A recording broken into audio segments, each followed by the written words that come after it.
ఇప్పటికీ వర్గంలో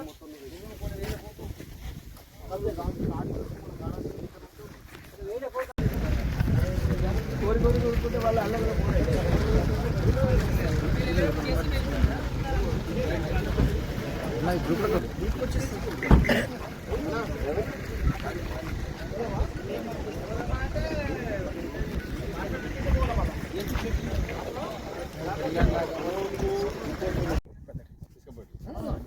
ఇవన్నీ తను చెప్పినట్టు టీఎస్ఎండిసి కంట్రోల్ ఉన్నాయి, కానీ ఇల్లీగల్ పోయింది. Total illegal. ప్రధాన సూత్రధారులు Bhaskar Reddy, second MP BV Patel మన్మడు అక్షయ్ పటేల్, మళ్ళీ ఇంకో ఎవడు హనుమంత్ షిండే. వీళ్ళు ముగ్గురు మనిషికి 10 టిప్పర్లు, తెల్ల టిప్పర్లు ఉంటాయి సార్, అవి గుర్తుపట్టచ్చు. 10 ఎటు కర్ణాటక, మహారాష్ట్ర. అంటే మన ఎన్నికల ఇది కలెక్టర్ ఇచ్చిన ఈ నిబంధనలో ఇది లేదు. కంపల్సరీ అక్కడ సీసీ కెమెరాలు పెట్టాలా, ఒక వెహికల్ ఎడిపోతుంది అది నమోదు చేయాలా, డ్రైవర్ పేరు నమోదు చేయాలా, ఇవన్నీ అవి లేవు.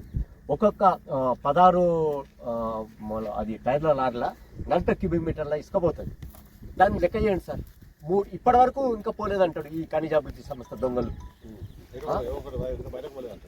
ఇంకా ఉంది నిషేధం, ఇంకా ఉంది ఇసుక. మేము ఇంకా ఈరోజు బీర్కూర్ మండలము బరంగేడి అండ్ బీర్కూర్ శివార్లో చెక్ డ్యామ్ నిర్మాణం కోసం అయితే జరుగుతూ ఉందో, గత 4 సంవత్సరాల నుంచి 5 సంవత్సరాల నుంచి ఫౌండేషన్లో చూస్తున్న ప్లేషన్లో దాని పేరు మీద ఇసుక అక్రమంగా రవాణా చేయడం తప్ప ఇక్కడైతే ఒక కట్టెడు కంకర కానీ ఒక పిల్లర్ కానీ ఏమి వేసిన దాఖలు కనబడతలేదు. దాని పేరు మీద మాత్రం 2-3 కిలోమీటర్ల లోపల దారేసుకొని పోయి ఇసుక మొత్తం తరలిచ్చి కంప్లీట్గా అక్రమంగా ఇసుక రవాణా చేయడం చూస్తూ ఉంటే చాలా ఈ కుప్పలు కానీ. అసలు నేను ఒకటి అడుగుతున్నాను, ఈ ప్లాంట్కు పర్మిషన్ ఉందా? నెంబర్ 1, ఈ ప్లాంట్ దేనికోసం వేసింది? ఈ ప్లాంట్ నుంచి రెడీమిక్స్ ప్లాంట్ వేరే అవసరాలకు ఎందుకు పోతున్నది? అది కావాలి. దయచేసి అధికారులు వెంటనే దీన్ని స్పందించి అసలు దీని పర్మిషన్ ఏంది, దీనికి పర్మిషన్ ఉందా ఈ రెడీమిక్స్ ప్లాంట్కు? ఈ రెడీమిక్స్ ప్లాంట్లో వేసే ఇసుక టీఎస్ఎండిసి పైసలు కట్టి వేస్తుర్రా, లేకపోతే అక్రమంగా తోకొచ్చి కంకర వేసి ఇతర అవసరాలకు వాడుకుంటుర్రా? అది తేలాల్సిన అవసరం ఉంది. అదే కాకుండా మీకు చెక్ డ్యాము ఏదైతుందో దాన్ని డిమార్కేషన్ చేసి ఆ చెక్ డ్యాము ఎంత అయితే 50 ఫీట్ల 100 ఫీట్ల అయితే వెడల్పుతో 1.5 కిలోమీటర్ 1500 మీటర్స్ అని చెప్తా ఉన్నారు. కాబట్టి దానికి డిమార్కేషన్ చేసి అక్కడ మాత్రమే తీయాలి ఇసుక తప్ప దాని నుంచి 2 కిలోమీటర్ల లోపలికి దారేసుకపోయి ఎక్కడిదో అక్కడ కుప్పలుగా శాండ్ తీసి మొత్తం లూటుమారు చేసేసి మొత్తం దీన్ని మాత్రం విడిచిపెట్టలేదు.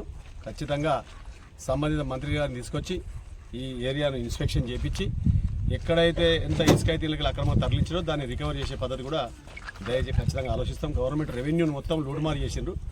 గత ప్రభుత్వం ఏం చేసిందంటే ఇష్టారాజ్యంగా ఎమ్మెల్యేలు మంత్రులు వాళ్ళు ఇష్టం వచ్చినట్టు దోసుకొని ఇష్టం వచ్చినట్టు అరాచకం చేశారు.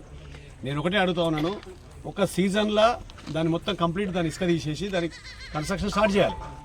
నువ్వు 4 సంవత్సరాల నుంచి దాన్ని ఇసుక తీసినట్టే యాక్టింగ్ చేస్తున్నావు తప్ప నువ్వేమవుతుంది తీస్తావు, మళ్ళీ వర్షాకాలం రాగానే మళ్ళీ ఇసుక నిడుతుంది, మళ్ళీ తీస్తావు. ఎన్ని సంవత్సరాలు తీస్తావు? ఇట్లా 50 ఏళ్ళు తీస్తావా, 100 ఏళ్ళు తీస్తావా? అడుగుతా ఉన్నాను.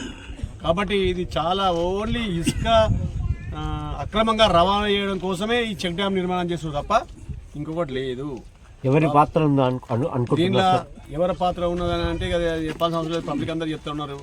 పోచారం శ్రీనివాసరెడ్డి కొడుకు ఆయనే మొత్తం ఇసుక అంతా తీసుకుపోతారని చెప్తున్నారు భాస్కర్ రెడ్డి గారు. డెఫినెట్గా దాని మీద ఎంక్వైరీ అవుతుంది. సంబంధిత అధికారులను తీసుకొని వచ్చి బాధ్యత మంత్రి గారు తీసుకొచ్చి మొత్తం ఇన్స్పెక్షన్ చేపిస్తాం.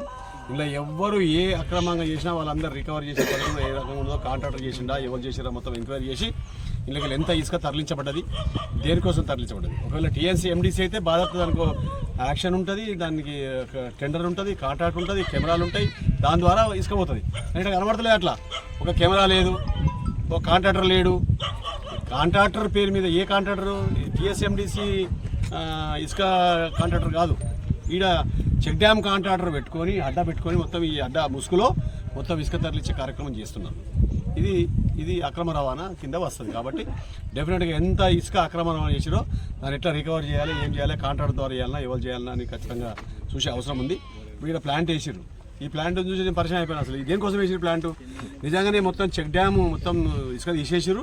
అప్పుడు కింద ఫౌండేషన్ వేయాలి, దానికి సిమెంట్ కాంక్రీట్ అవసరం ఉంది అంటే ఇది వేయాలి. కానీ దాని పేరు మీద ఇక్కడ వేసేసి వేరే ప్రాంతం నుంచి కంకర ఇక్కడ తరలిచ్చి ఇక్కడ ఇసుక తీసుకొని కలుపుకొని మళ్ళీ మొత్తం రెడీమిక్స్ ప్లాంట్ అంతా బయటకు పంపించుకుంటా కాంట్రాక్ట్ పనులు కానీ ఇళ్ళకి కానీ పంపించుకుంటా తమాషా చేస్తారు. కాబట్టి డెఫినెట్గా దీని మీద ఎంక్వైరీ అవుతుంది.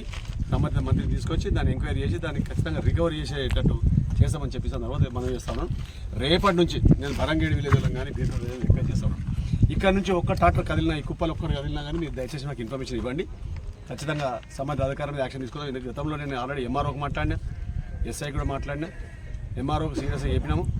ఇప్పటి నుంచి కూడా ఇసుక ఇక్కడికి పోయిందనుకో సంబంధిత అధికారుల మీద ఖచ్చితంగా యాక్షన్ ఖచ్చితంగా ఉంటుంది సీరియస్గా. మీరు ఒక ఫోటో తీసి పంపించారు మాకు, అంతే. మిగిలినంతా మేము చూసుకుంటాం.